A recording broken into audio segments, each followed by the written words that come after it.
Gommer son image de président des riches à l'heure où sa courbe de popularité est au plus bas, c'était l'un des espoirs d'Emmanuel Macron avec la présentation d'un plan de lutte contre la pauvreté très attendu. Avant de prendre la parole devant 400 personnes au Musée de l'Homme à Paris, le président français a écouté les témoignages de personnes sorties de la précarité. Mais en France, ils sont encore près de 9 millions, 14% de la population à être en situation de pauvreté. Pour tenter d'enrayer le phénomène, l'État va mobiliser 8 milliards d'euros sur 4 ans en se concentrant sur les plus jeunes et sur la réinsertion vers l'emploi. Moi, je ne veux pas qu'on fasse un plan pour que les gens pauvres vivent mieux pauvres. Je veux qu'on leur donne le choix et la possibilité, parce qu'ils le veulent, de ne plus l'être.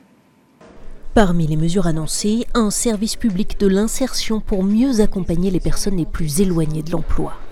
Emmanuel Macron veut aussi fusionner les aides sociales pour créer un revenu universel d'activité. Un revenu qui serait soumis, je cite, à des devoirs supplémentaires.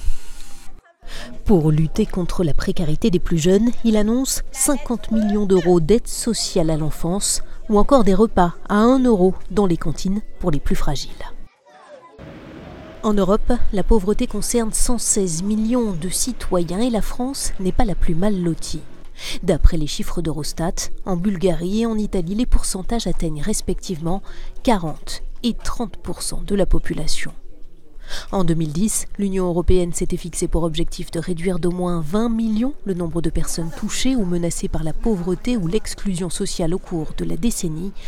À 2 ans de l'échéance, elle est bien loin du compte.